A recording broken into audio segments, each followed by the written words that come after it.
कक्षा 7 विषय गणित प्रश्नावली है छठी। इसका नाम है त्रिभुज और उसके गुण। त्रिभुज और उसके गुण कि उसके प्रकार और उसमें कितने अवयव, भुजाएं और इसके बारे में इस प्रश्नावली में बताया गया है। तो देखो, सबसे पहले क्या दिया है कि त्रिभुज 3 रेखाखंडों से बनी एक बंद सरल आकृति है। कि 3 रेखाखंडों से घिरी बंद आकृति को क्या कहते हैं? त्रिभुज कहते हैं। त्रिभुज की 3 ही भुजाएं होती है, 3 कोण होते हैं और 3 ही शीर्ष होते हैं। तो भुजाओं इसको 2 प्रकार से बांटा गया है। इसका जो वर्गीकरण किया गया है, एक तो है भुजाओं के आधार पर। तो भुजाओं के आधार पर त्रिभुज कितने प्रकार के हैं? 3 प्रकार के हैं, विषम बाहु, समद्विबाहु और समबाहु। विषम बाहु त्रिभुज तो उसे कहते हैं जिसकी 3 भुजाओं से घिरी बंद आकृति त्रिभुज है। तो देखो, जिसकी तीनों ही भुजाएं अलग अलग हो, कोई भी भुजा समान न हो, तो उसे तो कहते हैं विषम बाहु त्रिभुज।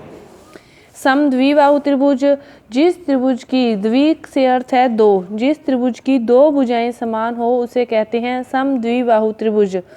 और जिस त्रिभुज की तीनों ही भुजाएं बराबर हो उसे कहते हैं समबाहु त्रिभुज।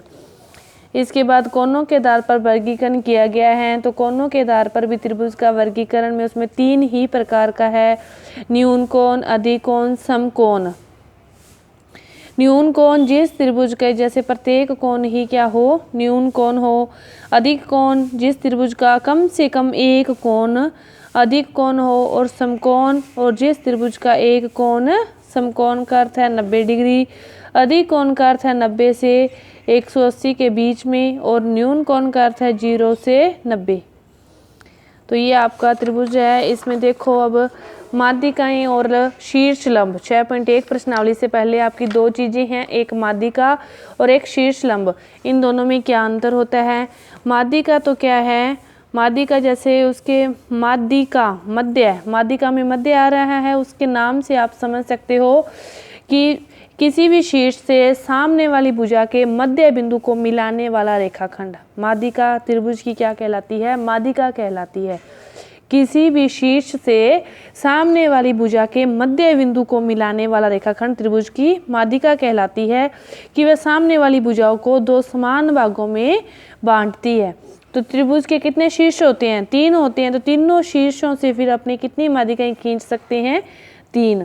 तो त्रिभुज की कितनी माध्यिकाएं होती है? 3। अब है त्रिभुज का शीर्ष लंब। शीर्ष लंब, अब शीर्ष से लंब डालना है, सामने वाली भुजा पर ही लंब डाला जाएगा। तो नाम से ही इनके जो परिभाषा है, इनका जो मीनिंग है वो समझ में आ रहा है कि किसी भी शीर्ष से सीधा ऊर्ध्वाधर सामने वाली भुजा पर लंबवत खींची की भुजा या शीर्ष डाला जाए, 90 डिग्री का कोण बनाया जाए, तो वह त्रिभुज की ऊंचाई भी कहलाती है और वह उसे शीर्ष लंब भी कहते हैं। तो एक त्रिभुज के कितने शीर्ष हैं? 3 हैं। तो कितने शीर्ष लंब होंगे?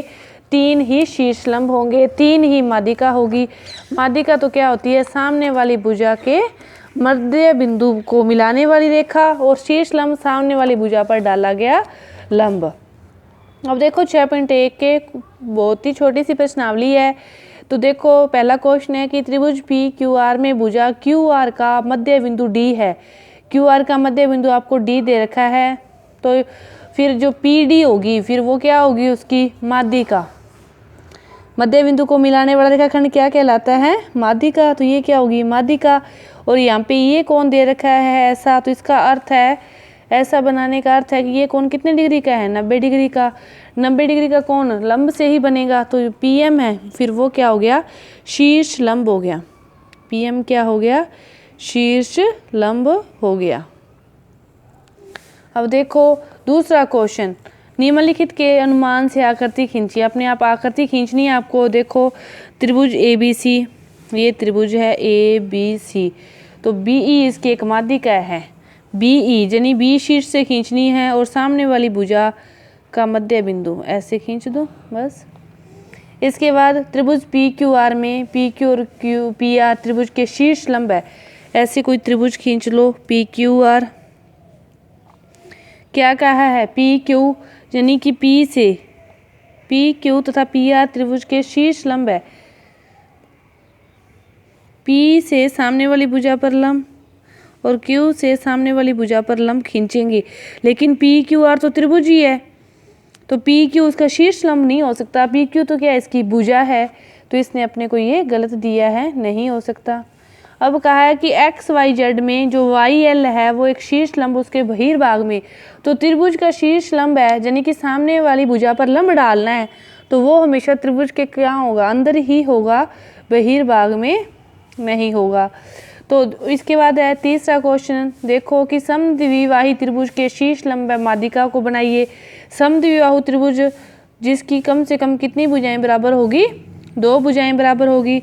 तो आप अपनी कॉपी पर कोई भी ये 2 भुजाएं एक ही माप की खींचोगे,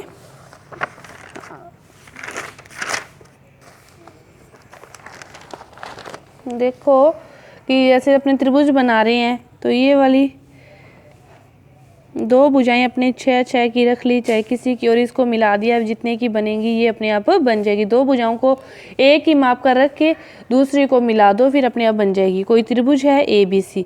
इसने क्या कहा है कि इसका शीर्ष लंब भी खींचना और माध्यिका भी खींचनी है, तो अपने माध्यिका खींचें, तो इसका स्केल रखकर मध्य बिंदु कर लें कि इधर से भी 3 सेंटीमीटर पर हो और इधर से भी 3 सेंटीमीटर पर हो, तो B से इस रेखा को अपने मिला देंगे। इसको कोई भी नाम दे दो, बिंदु को D E कुछ भी, ठीक है। इसके बाद इसने कहा है शीर्ष लंब, तो अब देखो कि ये दोनों भुजाएं समान है, तो D की सहायता से यदि अपने इसी कोण को अपने मापेंगे, तो सामने वाली भुजा पर समान और समद्विबाहु त्रिभुज के 2 कोण भी बराबर, यदि 2 भुजाएं बराबर है तो 2 भुजाएं बराबर, ये दोनों कोण भी क्या होंगे, बराबर होंगे, तो फिर ये दोनों ही एक दूसरे पर कितने डिग्री पर काटेंगे, 90 पर। तो यही इसका क्या हो जाएगा, शीर्ष लंब, और यही इसकी क्या हो जाएगी, माध्यिका। यही इसका क्या हो जाएगा, शीर्ष लंब, और यही इसकी क्या हो जाएगी, माध्यिका। तो दोनों एक ही रेखाखंड होंगे। आपकी प्रश्नावली पूरी हुई, धन्यवाद।